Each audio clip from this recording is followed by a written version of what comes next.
الحمد لله وكفى وسلام على عباده الذين اصطفى أما بعد فأعوذ بالله من الشيطان الرجيم بسم الله الرحمن الرحيم لهم البشرى في الحياة الدنيا وفي الآخرة لا تبديل لكلمات الله صدق الله العظيم. حضرات گرامی، محترم بزرگ اور دوستوں اور عزیز ساتھیوں،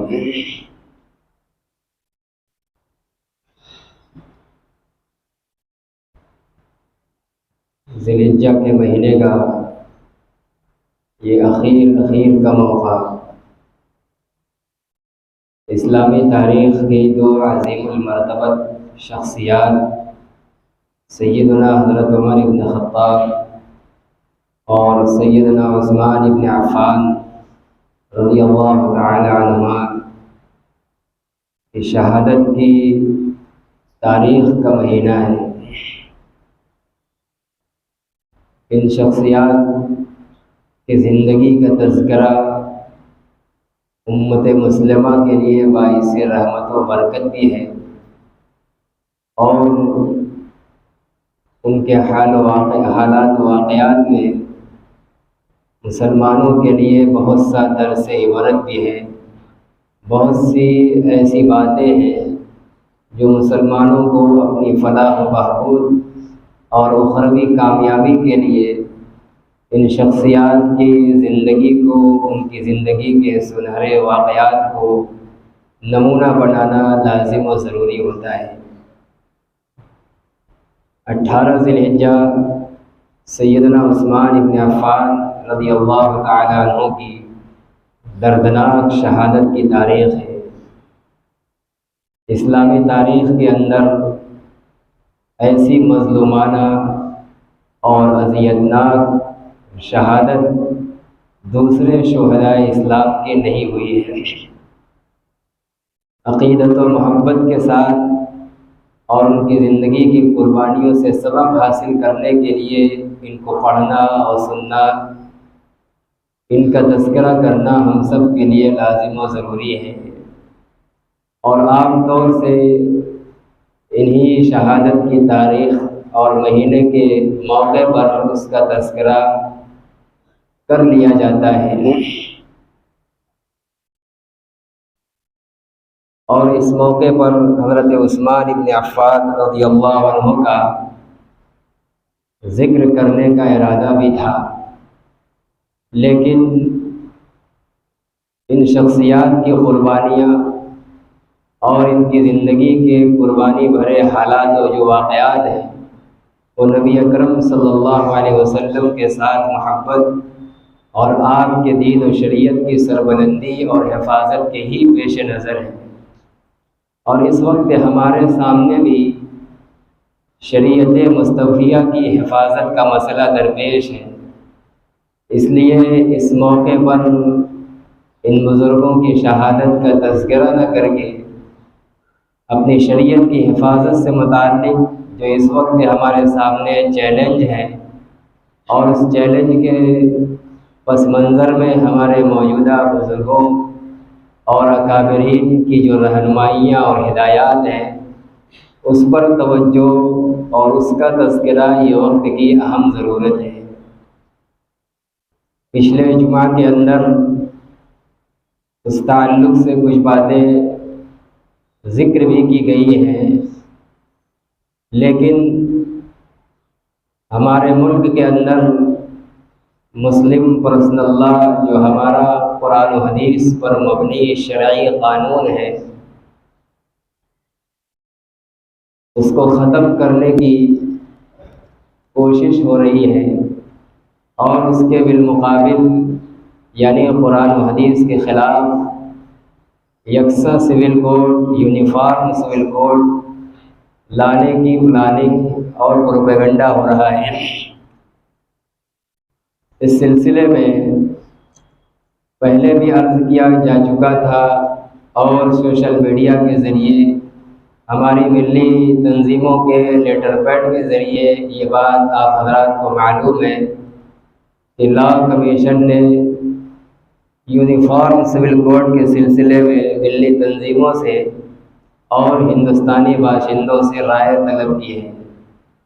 وہ ملک کا ماحول اور حال جاننا چاہتے ہیں کہ لوگ یونیفارم سول کوڈ کے طلبگار ہیں، اس کے حامی ہیں یا نہیں۔ بظاہر جیسی رائے عامہ ہوگی اسی کے مطابق فیصلہ ہوگا۔ اس سے پہلے 2018 کے اندر بھی فارم کے ذریعے دستخطی مہم کے ذریعے پہلے کی لا کمیشن نے رائے طلب کی تھی اور 5 کروڑ مسلمانوں کے دستخط اس کے خلاف پہنچے تھے، جس کا مضمون اور اس کا خلاصہ یہ تھا کہ ہم مسلمان اپنے آئینی اور معاشرتی مسائل میں اپنے قرآن و حدیث کے احکام پر پوری طرح سے مطمئن ہیں اور ہم مرتے دم تک اسی پر عمل کریں گے۔ اس کے بالمقابل کوئی قانون ہمیں ہرگز منظور اور قبول نہیں ہوگا۔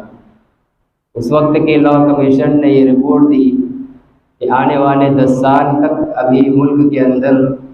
یونیفارم سول کوڈ کو نافذ نہیں کیا جا سکتا، لیکن برسر اقتدار طاقتیں فرقہ پرستی کی جراثیم اور اس کی ناپاکیوں سے بالکل آلودہ ہیں، اس لیے بار بار وہ یہ شوشہ چھوڑتے ہیں اور خاص طور سے مسلمانوں کے مذہبی پرسنل اللہ اور ان کے آئینی اور معاشرتی مسائل میں جو قرآنی احکام ہیں اس کو ختم کر کے ایک قانون نافذ کر کے سب کو اسی کا پابند بنانے کا مسلسل شوشہ چھوڑ رہے ہیں۔ پھر دوبارہ موجودہ لا کمیشن نے رائے طلب کی اور 1 مہینے سے رائے طلب کی جا رہی ہے، آج اس کا آخری دن ہے۔ افسوس یہ ہے کہ اس مرتبہ مسلمانوں کی اپنے قرآن و حدیث کے حفاظت کے تعلق سے بے حسی بہت زیادہ ہے۔ پچھلے سالوں میں 25 کروڑ مسلمانوں کی تعداد میں 5 کروڑ لوگوں نے سول کوڈ کے خلاف اپنا احتجاج درج کرایا، اور اس وقت جو ابھی رپورٹ آ رہی ہے 1 مہینے کے اندر 17 لاکھ سے کچھ زائد لوگوں نے مسلمانوں نے اپنا احتجاج درج کرایا ہے، یعنی پورے 25 کروڑ سے بھی زائد 24 کروڑ سے بھی زائد مسلمان خاموش بیٹھے ہوئے ہیں۔ شریعت کی حفاظت کے لیے، اپنے قرآن و حدیث کے تحفظ کے لیے اپنے موبائل سے 2-3 مرتبہ یہ انگلیوں کو ہلانے میں میسج اور احتجاج درج ہو رہا ہے، اتنا کرنا بھی گوارا نہیں کیا۔ دنیا میں اس قدر ہم لت پت ہے، مادیت، مال کے حرص اور لالچ، جاہ، شہرت کی طلب اور بھوک ایسی ہمارے اندر بھری ہوئی ہے کہ اب ہمارے اوپر سے ہمارا قرآن و حدیث باقی رہے، مٹ جائے، ختم ہو جائے، اس کی ہمیں کوئی پرواہ نہیں ہے۔ ہمیں پرواہ ہے صرف اپنی جیب سے اور اپنے عیش و آرام سے، اپنی ناجائز تفریحات سے اور اپنے 2 وقت کی روٹیوں سے۔ اس کے لیے جو کچھ جتنی مشقتیں اٹھانا ہو، قربانیاں پیش کرنا ہو، ہم اس کے لیے تیار ہیں۔ قرآن و حدیث اور شرعی قوانین کے اوپر کوئی آنچ آئے، ہم اس کے آگے آج مردہ ثابت ہو رہے ہیں۔ اسلامی زندگی کا ثبوت ہم نہیں پیش کر پا رہے ہیں۔ آج آخری دن ہے، اگر ہم نے اس کو بھی غنیمت نہ سمجھا اور خدا نہ کرے طاقتیں اپنے ارادے میں کامیاب ہو گئی اور قانونی طور پر مسلم پرسنل اللہ کو ختم کر دیا گیا، کل قیامت میں جب اللہ کے حضور میں سوال کر لیا جائے گا کہ ہمارے قانون کے خلاف قانون بنایا جا رہا تھا اور تم سے رائے طلب کی گئی تھی کہ قرآن و حدیث کے خلاف قانون سے تم مطمئن ہو یا نہیں، تو تم نے عدم اطمینان کا اور اس کے خلاف اپنی رائے کا اظہار کیوں نہیں کیا؟ اور آج اگر ہم رائے پیش کر دیں گے، ہو سکتا ہے کہ ہمارے رائے پیش کرنے کے بعد بھی حکومت کے پاس طاقت ہے، وہ اپنی طاقت کے نشے میں نافذ کر جائے اپنا ایجنڈا، لیکن پھر بھی عند اللہ ہم شریعت کے محافظین میں شمار کر لیے جائیں گے۔ اللہ کے حضور میں ہماری گرفت نہیں ہوگی، اس لیے کہ ہمارا کام تو صرف کوشش کر لینا تھا اور ہم نے کوشش کر لی۔ نتیجہ تو یہ اللہ کے ذمہ تھا۔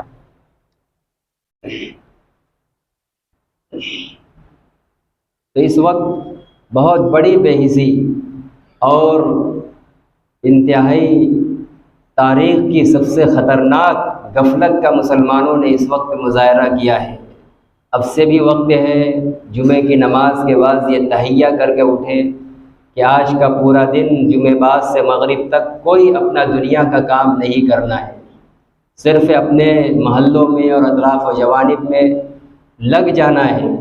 جو لوگ موبائلوں کے اچھے جانکار ہیں، جی میل آئی ڈی وغیرہ بنانا جانتے ہیں، وہ خاص طور سے لگ جائیں کہ اپنے تمام تعلقات، ذمہ داران اور سرداران اپنے اپنے ٹاٹ کی ذمہ داری لے لیں اور موبائل کے جانکار لوگوں کو ساتھ میں لے کر گھر گھر پہنچ کر آج یہ عمل کر لیں تو دین و شریعت کی یہ بہت بڑی خدمت ہوگی۔ ورنہ صرف اسلامی شخصیات سے زبانی محبت کا اظہار کر لینا، اور ابھی عنقریب عاشورہ اور محرم کا مہینہ آنے والا ہے، سیدنا حسین رضی اللہ تعالیٰ عنہ کی زبانی محبت و عقیدت کا اظہار کر لینا اور جوش میں کچھ جذباتی نعرے لگا لینا، یہ ان سے عقیدت اور آخرت میں ان کا قرب پانے کے لیے کافی نہیں ہوگا۔ ان کی قربانیاں کس لیے تھیں، کس پس منظر میں تھیں، اس کو جاننے کی ضرورت ہے۔ ان شہادتوں سے، ان واقعات سے ہمیں یہی سبق ملتا ہے، یہی ہمیں سبق سیکھنا ہے کہ جن حالات کے اندر انہوں نے اپنی جان گنوائی ہے، قربانی پیش کی ہے، خدا نہ کرے اگر وہ حال کبھی ہمارے سامنے بھی پیش آ جائے تو ہماری ان برگزیدہ شخصیات کی زندگی ہمارے سامنے رہے کہ ہاں حضرت عثمان کے سامنے یہ مسئلہ پیش آیا تھا تو آپ نے جان کی پرواہ نہیں کی تھی لیکن شریعت پر ڈٹے رہے۔ حضرت حسین کے سامنے یہ مسئلہ پیش آیا تو انہوں نے اپنا جان، اپنا سر، سب کچھ قربان کر دیا لیکن اپنے نانا جان کی شریعت پر حرف آنے نہیں دیا۔ یہی ان کی زندگی کا پیغام ہے۔ یہ اگر ہمارے اندر آ گیا تو وہی حقیقت میں عاشق صحابہ ہیں، وہی صحابہ کے نقش قدم پر چلنے والے ہیں۔ جذباتی نعروں کی نہ دنیا کے اندر کوئی قدر ہے، نہ آخرت کے اندر اس کی کوئی ویلیو ہے۔ مسلم پرسنل لا، اس سے پہلے بتلایا گیا تھا کہ دین کے 5 شعبے ہمارے ہیں، ان میں ایک شعبہ ہے معاشرت کا، جس کو معاشرتی مسائل کہا جائے یا عائلی مسائل۔ یہ انسان کے گھریلو اور خاندانی زندگی اور پاس پڑوس کے چند گھرانے افراد کے ساتھ رہن سہن کے جو مسائل ہیں، شرعی احکام ہیں، یہ معاشرت کہلاتی ہے۔ یہ معاشرتی زندگی ہر انسان جیتا ہے، اس میں نکاح آتا ہے، ہر طبقے اور ہر مذہب کے لوگوں میں نکاح ہے، شادی بیاہ کا رواج ہے۔ اسی طرح اور بھی رہن سہن کے مسائل ہیں، نان و نفقہ کے مسائل ہیں، تمام مذاہب کے اندر ہیں اور ہر مذہب والے اپنے اپنے طریقے کے مطابق انجام دیتے ہیں۔ بہت سے لوگ اس میں اپنے مذہبی رسم و رواج کے پابند ہیں، لیکن اکثریت کے پاس معاشرتی مسائل میں کوئی مذہبی قانون نہیں ہے۔ ان کے سماج کے بڑے اور چودھری لوگ بیٹھ کر جو طے کر لیتے ہیں وہی ان کے شادی بیاہ اور رسم و رواج کا طور طریقہ ہوتا ہے۔ لیکن اسلام تنہا وہ مذہب ہے جس کے بنانے والے اللہ رب العالمین نے اپنے بندوں کو کسی ایک میدان میں بھی تنہا نہیں چھوڑا ہے۔ ہر شعبہ زندگی کا قانون ابدی قانون بنا کر ان کو حوالے کیا ہے، اور وہ قانون ایسا بنایا ہے جو اس اسلام کے ماننے والے پر بوجھ نہیں ہے، بلکہ انسانی تخلیق کے اندر جو اس کی اپنے اندر کی استعداد اور فطرت کا جو تقاضا اور اس کی جو آواز تھی، اسی کے مطابق اللہ نے قانون بنایا ہے۔ فَأَقِمْ وَجْهَكَ لِلدِّينِ حَنِيفًا، اللہ نے کہا ہے کہ اپنے ذات کو، اپنے چہرے کو اس دین کے تابع بنا کر رکھو جو دین سراپا سیدھا ہے، جس کے اندر ذرہ برابر کجی اور ٹیڑھا پن نہیں ہے، جس پر چل کر انسان اپنی سیدھی منزل رضا الہی اور جنت تک پہنچے گا۔ اس میں ذرا بھی بھٹکنے کا احتمال نہیں ہے۔ فطرۃ اللہ التی فطر الناس علیہا، اور وہ دین اور وہ قانون جس کی طرف اپنے ذات اور اپنے چہرے کو اللہ تابع بنا کر رکھنے کا حکم دے رہے ہیں، کہہ رہے ہیں کہ یہ اللہ کا پیدا کردہ ہے، اللہ کی فطرت ہے، اور یہ وہی آواز ہے جس آواز پر اللہ نے انسان کو پیدا کیا ہے۔ ایک موقع پر حضرت مولانا خلیل الرحمن سجاد نعمانی دامت برکاتہم سے کسی کرسچن یا اور دوسرے مذہب کا کوئی تھا، اور اسلام سے متعلق اس نے ان سے کچھ مذاکرہ کرنا چاہا اور بہت سے اعتراضات رکھے۔ تو مولانا نے کہا کہ اسلام انسان کی اندر کی جو طبیعت ہے اور اس کی جو آواز ہے، اسی الفاظ کے، اسی آواز کے لفظی جامع اور عملی ترکیب کا مجموعہ ہے۔ اسلام انسان کی بناوٹ اور اس کی فطرت سے کوئی الگ قانون نہیں ہے۔ انہوں نے کہا کہ آپ سماج اور معاشرے سے دماغ اور ذہن ہٹائیے، بحیثیت ایک انسان کے اپنے اندر کو پڑھیے اور اندر کے جو جذبات ہوں اس جذبات کا اظہار کیجیے۔ میں اس سلسلے میں آپ کو بتلاتا ہوں۔ بہت غور و خوض کے بعد کاپی اور قلم دیا اور انہوں نے اپنے اندر کے جذبات لکھے کہ میرے اندر کے یہ تقاضے ہیں، یہ تقاضے، بہت ایک لمبی لسٹ بنائی۔ اور مولانا نے پھر اس کاپی کو لیا اور کہا کہ یہی اسلام بھی کہتا ہے، یہی اسلام بھی کہتا ہے، اور جہاں لکھا کہ میرا اندر یہ چیز نہیں چاہتا تو کہا اسلام بھی اس سے منع کرتا ہے۔ تو کہا کہ اندر کے جو تقاضے ہیں، جو فطرت ہے، جو آواز ہے، جو انسان کی چاہت ہے، اسی چاہت کا مجموعہ اللہ نے اسلام کی شکل میں دیا ہے۔ یہ الگ بات ہے کہ ہم بگڑے ہوئے معاشرے کے اندر پرورش کا کر ہماری طبیعت بگڑ جاتی ہے، اس لیے وہ نظام راست نہیں آتا، وہ نظام فٹ نہیں آتا۔ جیسے کوئی صحت اور تندرستی کی حالت میں درزی کے پاس جائے اور اپنے کرتے اور کپڑے کا ناپ دے، اور ایک لمبا وقت ہو جائے اور خدا نہ کرے اس کو کوئی بیماری ہو گئی، اپاہج ہو گیا، پہلے تندرست تھا سکڑ گیا، اپاہج ہو گیا، اب اس کے بعد جب درزی اس کو کپڑا سل کر دے رہا ہے تو اس کے بدن پر فٹ نہیں آ رہا ہے، کیا یہ انسان درزی کو قصوروار ٹھہرا سکتا ہے کہ تم نے ہمارے بدن کے مطابق فٹ نہیں سیا؟ جب تم نے ناپ دیا تھا تمہارا بدن تندرست تھا، اسی تندرست بدن کے مطابق اس نے کپڑا سل دیا، آج تم معذور ہو گئے ہو، وہ کپڑا بے عیب ہے، اس کے اندر کوئی عیب نہیں ہے۔ اسی طرح ہم اور آپ سکڑ گئے ہیں، ہم بیمار ہو گئے ہیں، اسلام اسی طرح زندہ و تابندہ اپنی پوری آب و تاب کے ساتھ باقی ہے۔ تو اللہ نے ہمارے ان معاشرتی مسائل کے قانون کو وضع کیا ہے۔ ہمارا نکاح کرنے کا ایک اسلامی طریقہ ہے، ہم اور قوموں کی طرح اس میں آزاد نہیں ہیں۔ اسی طریقے سے نکاح کے بعد مرد اور عورت کا جو ازدواجی تعلق قائم ہوتا ہے، ایک دوسرے کے کیا حقوق ہیں، کیا ذمہ داریاں ہیں، کیسے گھر کی زندگی کو چلانا ہے، کیسے دونوں کو اپنی زندگی مینیج کرنا ہے، اس میں وہ دونوں آزاد نہیں ہیں۔ اسلام کی ہدایت ہے، یہ حدیث کی کتاب ہے مشکات شریف، باب عشرت النساء، شوہروں کے لیے باقاعدہ اللہ کے نبی صلی اللہ علیہ وسلم کی بے شمار ہدایات ہیں کہ عورت کے ساتھ زندگی گزارنے کا سلوک و برتاؤ کا طریقہ کیا ہے، ہر شوہر اس کا پابند ہے۔ بیوی کے ذمے شوہر کی کس درجے میں اطاعت و فرما برداری ہے، اللہ کے نبی کی ہدایات اور ارشادات موجود ہیں، بیوی اس کی پابند ہے۔ ہم اپنی ازدواجی زندگی کے اندر، معاشرتی زندگی کے اندر آزاد نہیں ہیں، اور اگر انبن ہو جائے، نا اتفاقی ہو جائے، اللہ تعالیٰ نے اپنی قدرت کی نشانی کے طور پر بیان فرمایا ہے وَمِنْ آيَاتِهِ أَنْ خَلَقَ لَكُم مِّنْ أَنفُسِكُمْ أَزْوَاجًا، اللہ کی نشانی اور قدرت ہے یہ میں سے ہے یہ بات کہ اس نے تمہارے ہی میں سے تمہارے لیے بیویاں پیدا فرمائی، کوئی دوسری مخلوق میں سے بیوی نہیں بنائی، اس کو بھی انسانی مخلوق بنایا، اور لِتَسْكُنُوا إِلَيْهَا، تاکہ نکاح کر کے تم اس سے سکون حاصل کرو۔ یہ ہے مقصد نکاح، شوہر کا بیوی سے اپنی زندگی میں سکون حاصل کرنا۔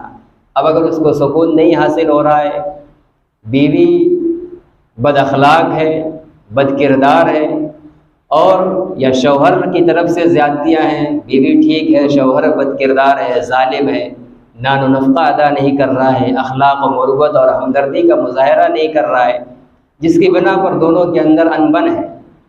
اتفاق نہیں ہو رہا ہے، اب سکون نہیں حاصل ہوگا جو نکاح کا مقصد تھا۔ تو کیا اسی طرح زندگی اجیرن بنا کر،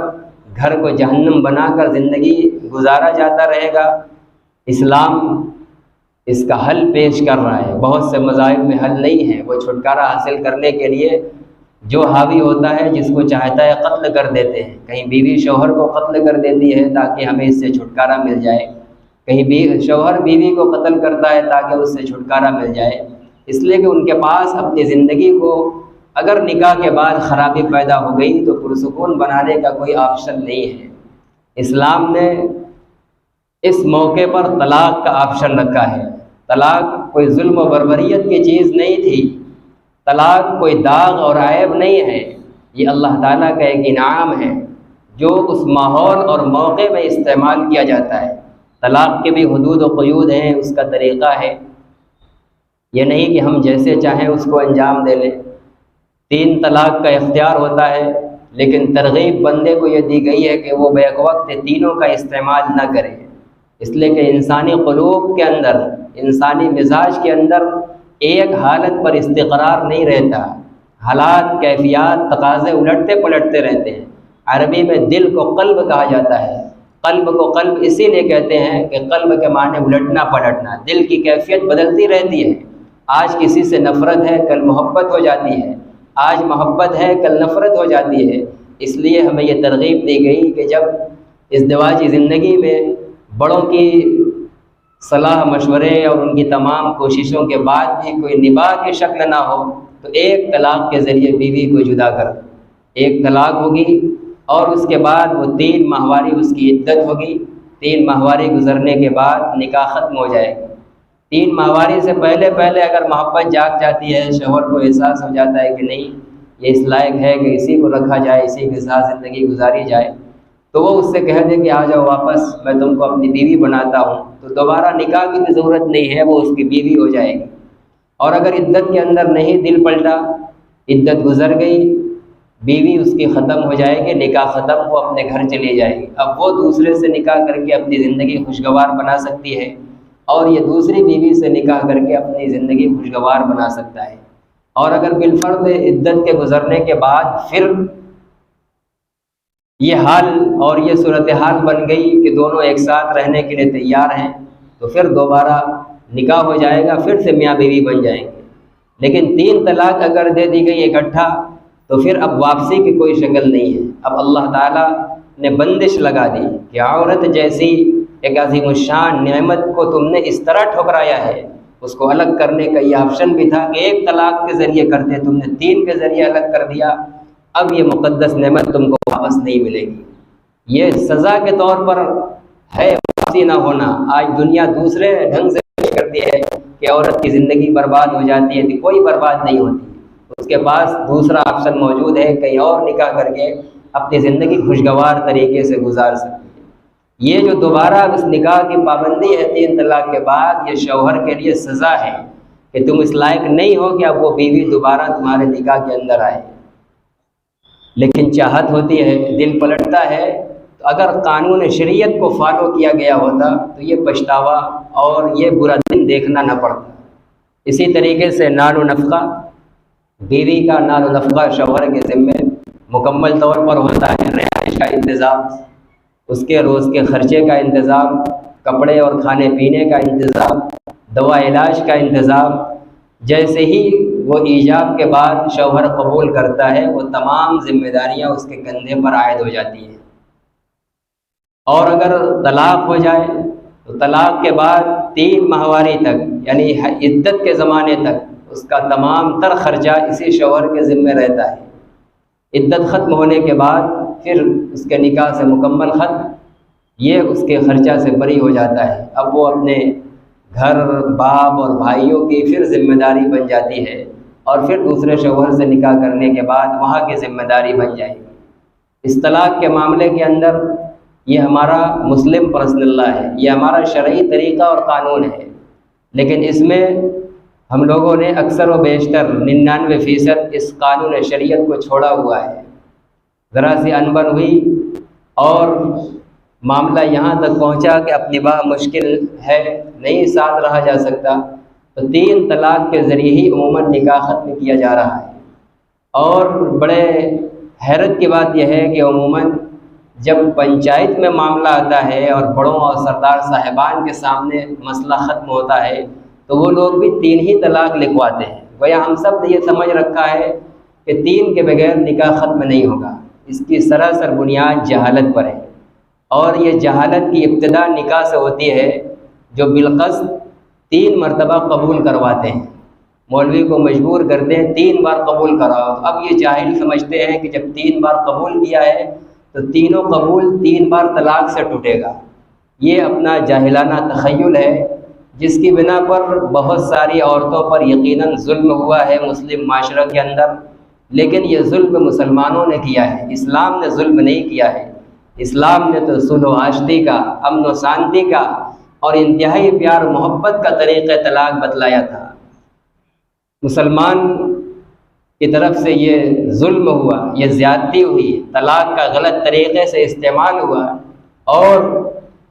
لوگوں کی جرأتیں اور ہمتیں بڑھتی گئیں، لوگ اپنے معاملات عدالتوں میں لے کر جاتے رہے۔ اب سروے کیا جانے لگا اور اس نتیجے پر پہنچے کہ بھائی مسلمانوں کے ہاں تو 3 طلاق ہیں، وہ 3 طلاق دے کر عورتوں کی زندگی برباد کر رہے ہیں، خراب کر رہے ہیں۔ اب دکھلاوے کے طور پر عورتوں کی ہمدردی کا ایک نعرہ لگنے لگا کہ مسلم سماج کے اندر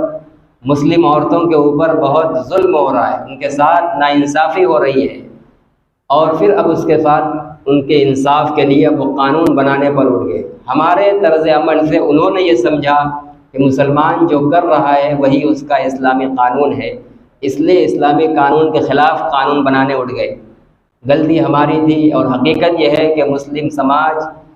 نکاح اور طلاق کے معاملے کے اندر، وراثت کے معاملے میں، عدت کے مسائل میں، تمام معاشرتی مسائل میں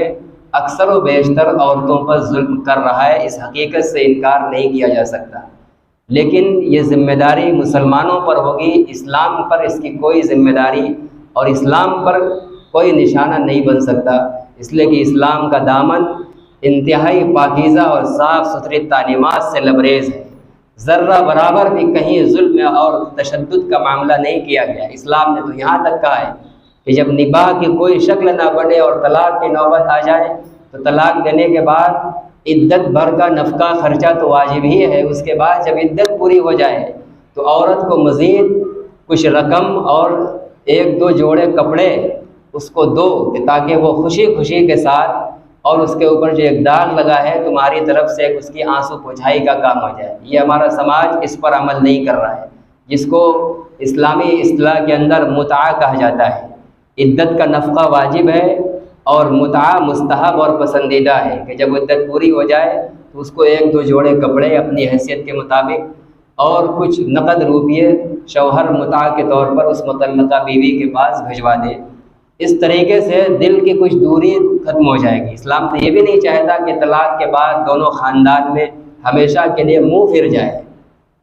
یہ ہم لوگوں کی بد اخلاقی اور دینی تعلیم سے دوری کا نتیجہ ہے، اس طرح کی خرابیاں پیدا ہو رہی ہیں۔ تو یہ ابھی جو بتلایا گیا یہ طلاق کا نظام تھا، اس نظام کو اگر اپنایا گیا ہوتا تو آج اتنا ماحول اور معاشرہ خراب نہ ہوا ہوتا۔ اسی طریقے سے عدت کے مسائل کا نفقہ جو واجب ہے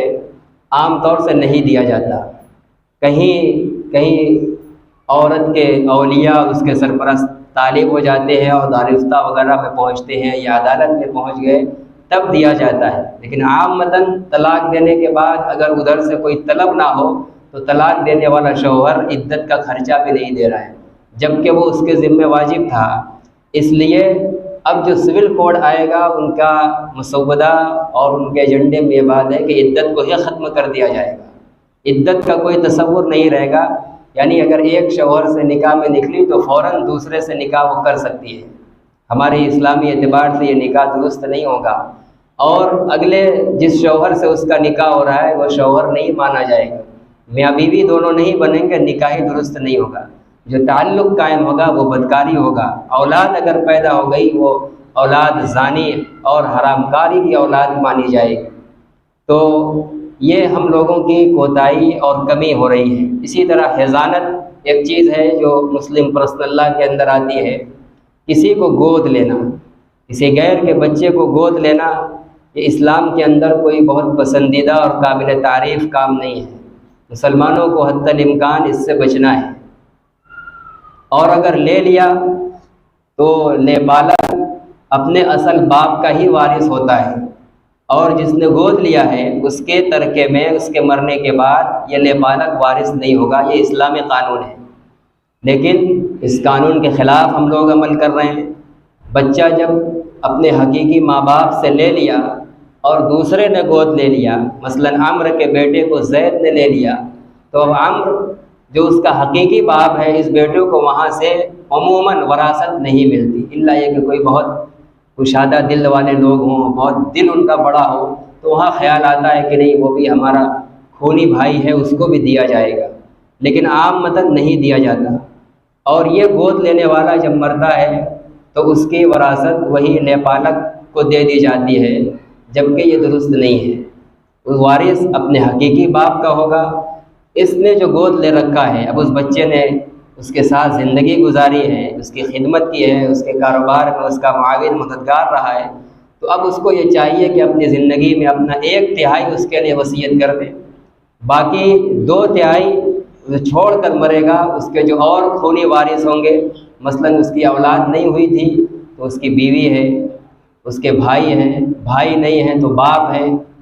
اور یہ بھی نہیں ہے تو پھر جو اس کے بھتیجے وغیرہ ہوں گے، بہنیں ہوں گی، یعنی جو خون کے رشتہ دار ہیں، قریب کے نہیں ہیں، دور والے، وہ نہیں ہیں اس سے دور والے، وہ وارث ہوں گے۔ یہ دوسرے کا بیٹا جو گود میں آیا تھا وہ کہیں سے وارث نہیں ہوگا۔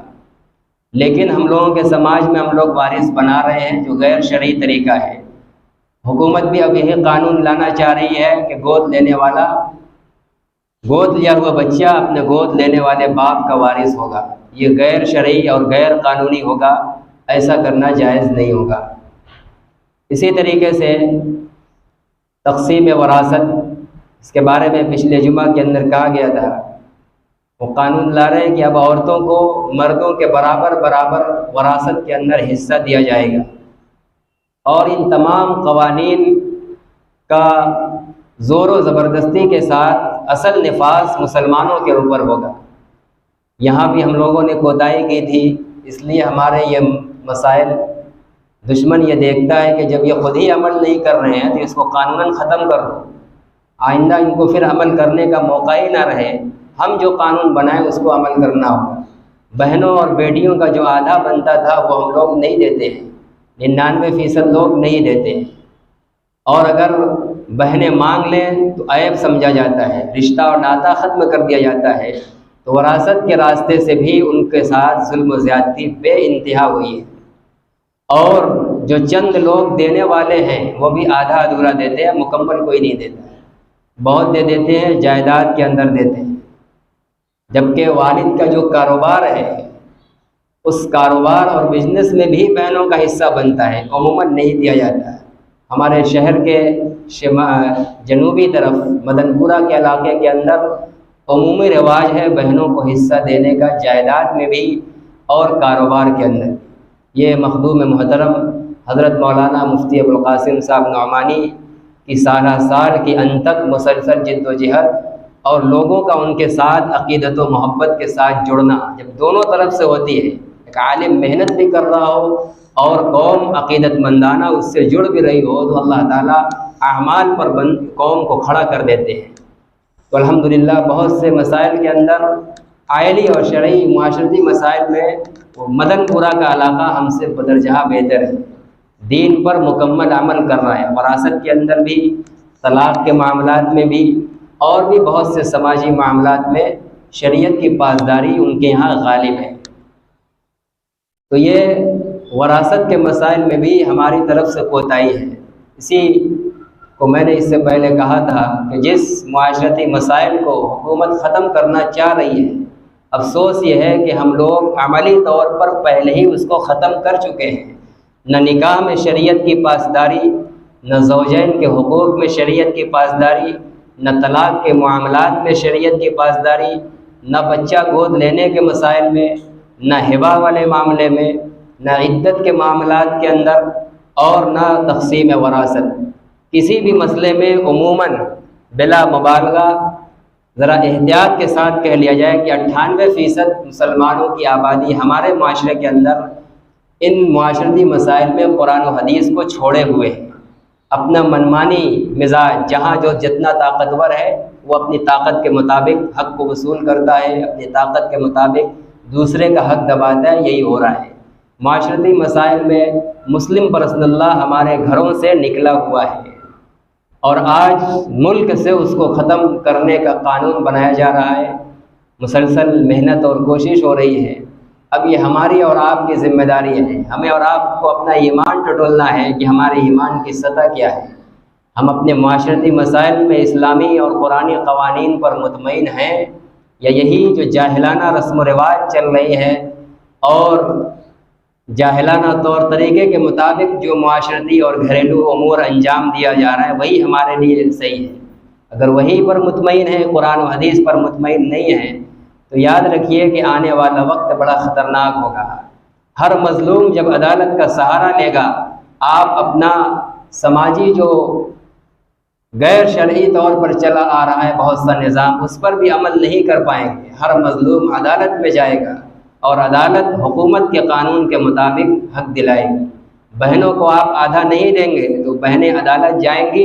اور آپ سے آپ کے حق کے برابر وصول کریں گے، قانون ان کو دلائے گا۔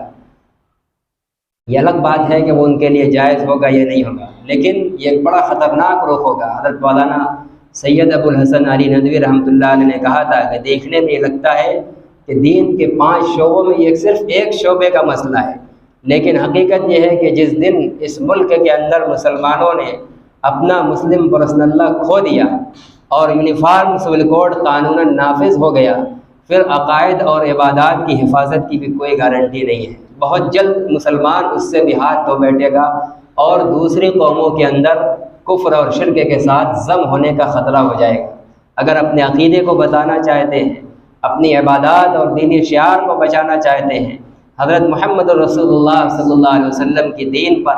اور آپ کی غلامی پر جینا اور مرنا چاہتے ہیں، تو ہمیں اپنے مسلم پرسنل لا کی حفاظت کے لیے اپنا سب کچھ قربان کرنا پڑے گا، کوشاں رہنا پڑے گا۔ اس کی حفاظت بھی کرنی ہے، 2 کام ہمیں کرنا ہے۔ اس وقت جو رائے طلب کی جا رہی ہے، جس کا آج آخری دن ہے، اگر آج ہم نے کر لیا تو ٹھیک، ورنہ اگر نہیں کیا تو ہم شریعت کے محافظین میں شمار نہیں کیے جائیں گے۔ اور دوسرا کام کرنے کا یہ ہے کہ جو میں نے کہا کہ یہ پرسنل لا ہمارے گھروں کے اندر نافذ نہیں ہے، مسلم پرسنل لا اپنے گھر کے اندر نافذ کرنے کی ضرورت ہے۔ اپنے تمام نظام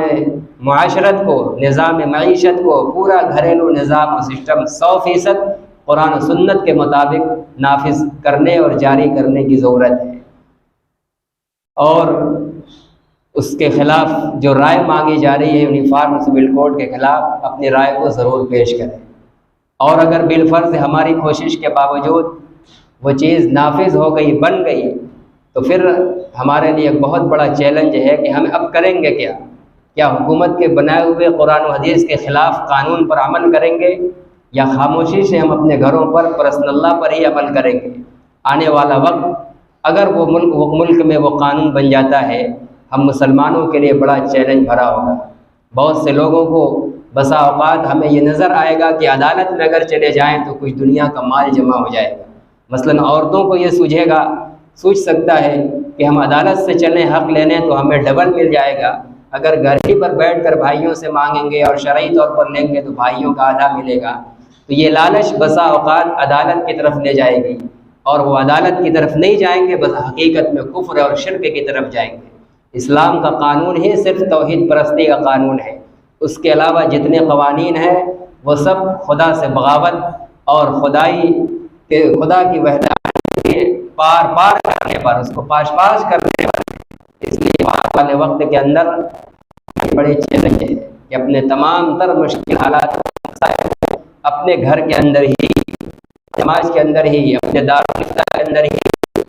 مادی مسائل کو حل کرائیں۔ خدا نہ کرے اگر وہ قانون بن گیا تو ہرگز کوئی اس کا سہارا لینے کی کوشش نہ کرے، ورنہ عند اللہ اس کے ایمان کا کوئی اعتبار نہیں ہوگا۔ وہ قرآن و حدیث کو چھوڑ کر دوسری طرف جا رہا ہے۔ وَمَن لَّمْ يَحْكُم بِمَا أَنزَلَ اللَّهُ فَأُولَٰئِكَ هُمُ الْكَافِرُونَ۔ اگر قرآن و حدیث کے خلاف کسی قانون سے اپنا فیصلہ کروا رہے ہیں اس کو حلال سمجھ کر، اور قرآن و حدیث کے قانون کو چھوڑنے کو حلال سمجھ کر ادھر جا رہے ہیں، تو ایسا کرنے والے کافر ہیں۔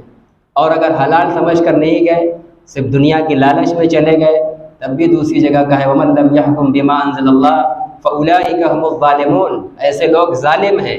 بن رہا ہے آدھا، آپ ڈبل لے رہے ہیں، تو یہ آپ ظلم کر رہے ہیں دوسروں کے ساتھ۔ کہیں فرمایا فَأُولَٰئِكَ هُمُ الْفَاسِقُونَ، قرآن و حدیث سے ہٹ کر فیصلہ کرنے اور فیصلہ کرنے والے یہ فاسق ہیں، خدا کی اطاعت سے باغی لوگ ہیں، خدا کے باغی لوگ ہیں۔ اس لیے ہمیں نہ کافر بننا ہے، نہ ظالم بننا ہے، نہ باغی بننا ہے، بلکہ خدا کا مطیع و فرما بردار بنتے ہوئے اسی مسلم پرسنل اللہ کو اپنے گھر معاشرے کے اندر زندہ کرنا ہے، جو قرآن و حدیث کا قانون ہے۔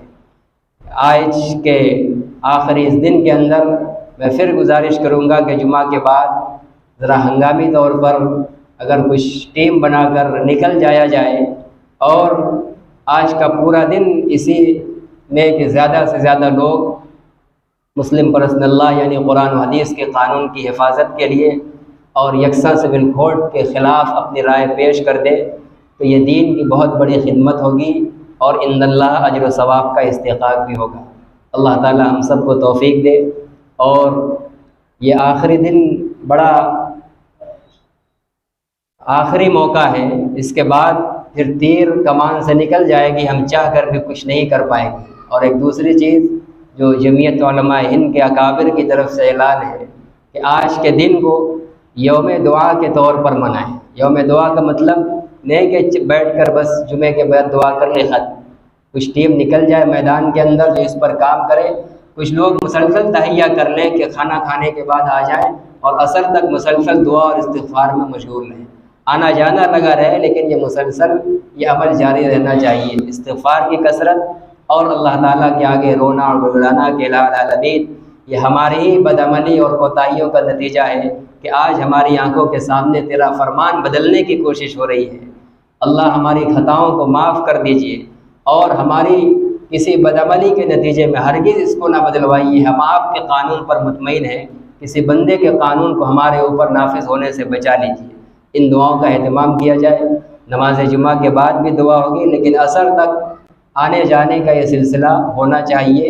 اور ایک ٹیم خاص طور سے میں ان نوجوانوں سے کہوں گا جو جی میل آئی ڈی وغیرہ بنانا جاننا چاہتے ہیں، اس لیے کہ ایک آئی ڈی سے ایک ہی لوگوں کا احتجاج درج ہوگا، اس لیے اگر گھر میں عورتیں ہیں تو سب کے نام کی الگ الگ جی میل آئی ڈیاں بنانی پڑیں گی، تو اس میں بہت سارے افراد کی ضرورت ہوگی۔ گارجین حضرات اپنے جانکار ایسے بیٹوں کو آزاد کریں، ان کے اوپر کام کی ذمہ داری عائد نہ دیں، اور تمام نوجوان قرآن اور دین کے تحفظ کے لیے، اور حقیقت میں یہ اسی کا تحفظ ہے، اپنا وقت آج قربان کر دیں۔ ہو سکتا ہے کہ یہی ادا اللہ کو قبول ہو جائے اور آخرت میں ہماری مغفرت کا بہانہ بن جائے۔ وآخر دعوانا الحمدللہ۔